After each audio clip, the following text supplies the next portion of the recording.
കർഷകർക്ക് ആവശ്യമായതെല്ലാം ഒരു കുടക്കീഴിൽ ഒരുക്കി മലയാള മനോരമ കർഷകശ്രീ ഒരുക്കുന്ന കർഷക സഭയ്ക്ക് നാളെ കട്ടപ്പനയിൽ തുടക്കമാകും. നാളെ മുതൽ ബുധനാഴ്ച വരെ Kattappana Pallikkavala saint George parish ഹാളിൽ നടക്കുന്ന കാർഷിക മേളയിൽ മന്ത്രിമാർ, വിവിധ ജനപ്രതിനിധികൾ, കൃഷി ശാസ്ത്രജ്ഞർ, വിവിധ സർക്കാർ വകുപ്പുകളിലെ ഉദ്യോഗസ്ഥർ എന്നിവർ സംബന്ധിക്കും.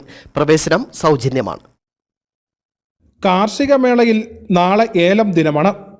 ഏലകൃഷി ശാസ്ത്രീയമായി ചെയ്യേണ്ട രീതികൾ, ഏലം കർഷകർ നേരിടുന്ന വെല്ലുവിളികൾ, പരിഹാരങ്ങൾ, കൃഷി ലാഭകരമാക്കാനുള്ള വഴികൾ, വളം, കീടനാശിനി ഉപയോഗം, പുതിയ വിപണന മാർഗങ്ങൾ എന്നിവയെപ്പറ്റി കൃഷി ഗവേഷകർ, ശാസ്ത്രജ്ഞർ തുടങ്ങിയവർ ക്ലാസുകൾ നയിക്കും. വിജയിച്ച കർഷകർ തങ്ങളുടെ അനുഭവങ്ങൾ പങ്കുവയ്ക്കും. ഉച്ചകഴിഞ്ഞ് 2-ന് എങ്ങനെ കർഷകർ ഉൽപ്പാദിപ്പിക്കുന്ന ഏലത്തിന് മികച്ച വില നേടാം എന്നതിനെപ്പറ്റിയും വിദഗ്ധർ ക്ലാസുകൾ നയിക്കും. പൊതുജനങ്ങൾക്ക് സംശയങ്ങൾ ചോദിക്കാനും അഭിപ്രായങ്ങൾ രേഖപ്പെടുത്താനും അവസരമുണ്ട്. ഏറ്റവും പുതിയ അറിവുകളും സാങ്കേതിക വിദ്യകളും, പുതിയ വിളകൾ, ഇനങ്ങൾ, അങ്ങനെ കൃഷി സംബന്ധിച്ച എല്ലാ അറിവുകളും കർഷകരിലെത്തിക്കുന്ന മാസികയാണ് കർഷകശ്രീ. അതുപോലെ തന്നെ കർഷകർ നേരിടുന്ന പ്രശ്നങ്ങളും വെല്ലുവിളികളും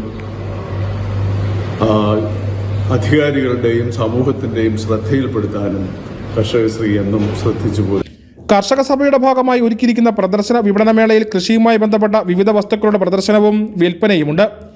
അറിയാനും ആസ്വദിക്കാനും സ്വന്തമാക്കുവാനുമായി ഒട്ടേറെ കൃഷി പുതുമകളാണ് സന്ദർശകർക്കായി ഒരുക്കുന്നത്.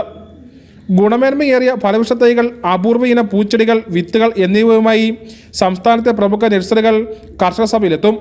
വിവിധ ഇനം കാർഷിക യന്ത്രങ്ങൾ, ഡ്രയറുകൾ, പുതുതലമുറ വളങ്ങൾ, പോട്ടിംഗ് മാധ്യമങ്ങൾ, കീടനാശിനികൾ, കൃഷിയിലെ പുതിയ സാങ്കേതിക വിദ്യകൾ എന്നിവയെല്ലാം കർഷക സഭയിലെ പ്രദർശനത്തിൽ ഒരുക്കിയിട്ടുണ്ട്.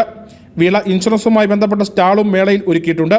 3 ദിവസങ്ങളായി നടക്കുന്ന മേളയിൽ ഇടുക്കി ജില്ലയിലെ വന്യമൃഗശല്യം, ഭൂപ്രശ്നങ്ങൾ, കുരുമുളക് കൃഷിക്ക് ഉണർവേകാനുള്ള പുതുവഴികൾ, വിദേശ ഇനം പഴവർഗ്ഗ കൃഷി തുടങ്ങിയവ വിവിധ സെമിനാറുകളിൽ ചർച്ച ചെയ്യും. News bureau, Kattappana.